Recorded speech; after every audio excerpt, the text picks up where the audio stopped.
Now then, how are you doing? Today I'm going to do the third video on Elvis's 60s albums, and I'm going to take up the story from 1967 where I left off. And also in this video I'm going to be talking about the three least popular albums in Japan, the three least popular Elvis albums in Japan. And I'll explain why I think that's the case when we get to those albums.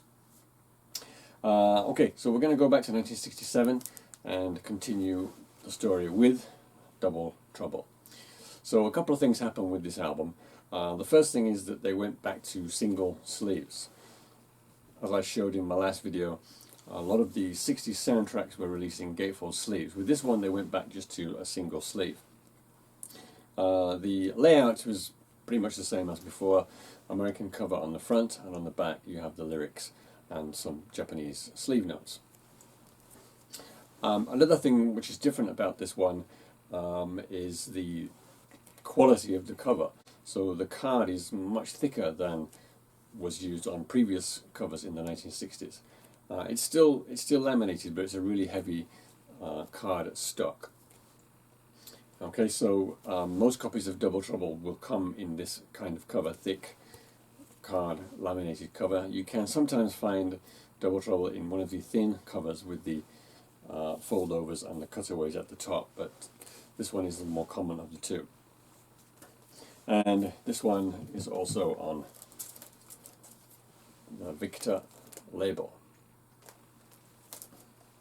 Double Trouble was actually the first Elvis movie never to be screened in Japan. All his movies had been screened up to that point.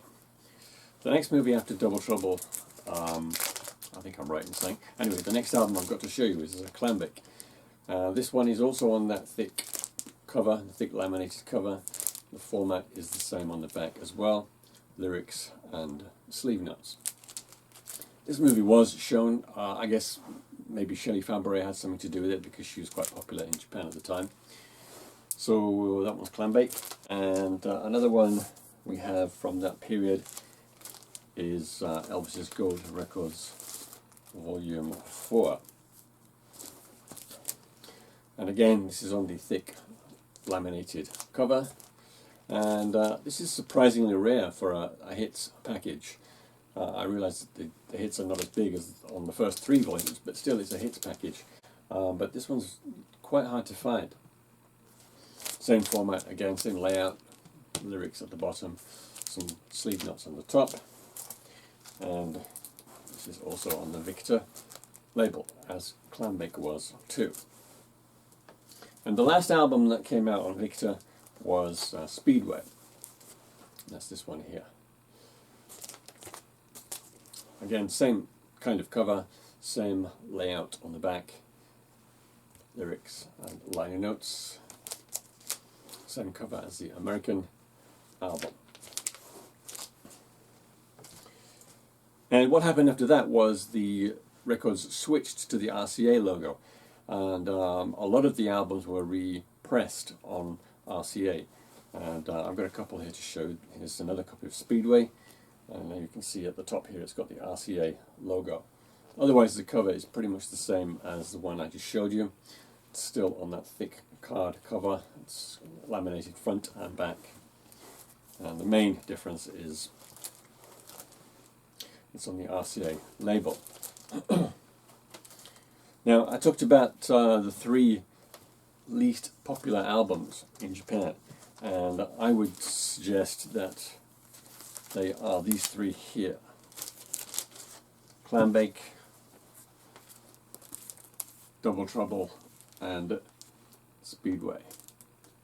The reason why I believe these are the least popular albums, have proved to be the least popular albums over the years, is because they were never re-released. They were repressed briefly on the RCA label, like this one here, with the same catalogue number, but they were never reissued in subsequent years with a new catalogue number. So all the other soundtrack albums, even some of the other less popular ones like Frankie and Johnny, all those were reissued subsequently. But those three albums there, they were never re-released in Japan at all. So they disappeared sometime in the early 1970s, and they were never seen again. So I'm pretty sure it's pretty safe to say that those are the least popular Japanese albums. Another one that was reissued or repressed on RCA was Gold Records Volume 4. So the Victor pressing on the black label there was not available for very long, about a year or so, and then it came out on this RCA label. And this one is actually, well, both of them are very hard to find. But this one, unlike those three soundtracks, Gold Records Volume 3 was reissued in 73 and again in 77. I've got a few of the older albums to show you which were repressed on RCA. I'll just very quickly go through those.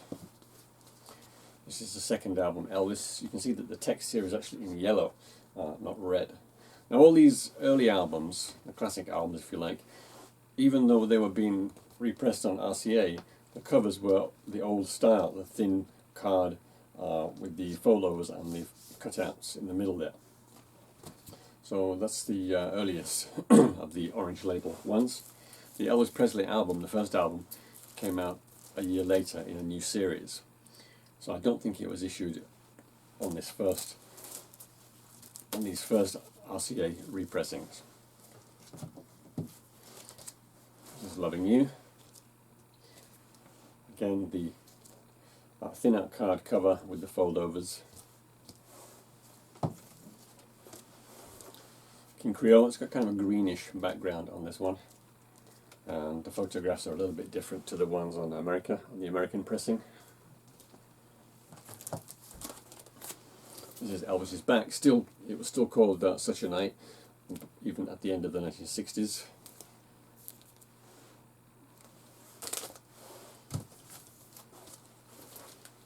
GI Blues.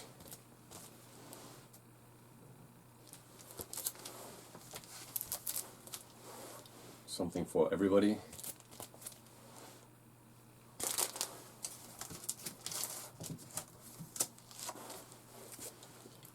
Girls, Girls, Girls.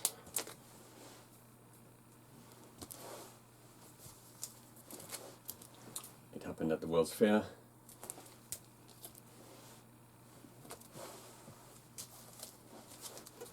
Fun in Acapulco.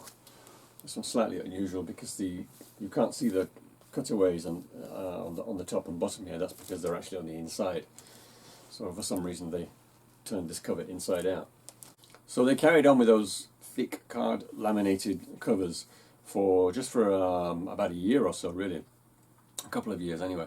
And with the Flaming Star album, they continued with the thick card, but they stopped laminating them. And I've got an example of a cover from that period, 1970. This is for LP fans only. And if you look on the back of the obi there, you can see that there's 3 album covers on there. This one, the first album, and A Date with Elvis. They were all reissued in 1970 in a series. Presley Rock History Volumes 1, 2 and 3. Okay, so that covers all of the 1960s albums. If you want to check out my earlier videos on the early 60s albums and the mid 60s albums, that pretty much covers the story of Elvis's albums in Japan in the 1960s.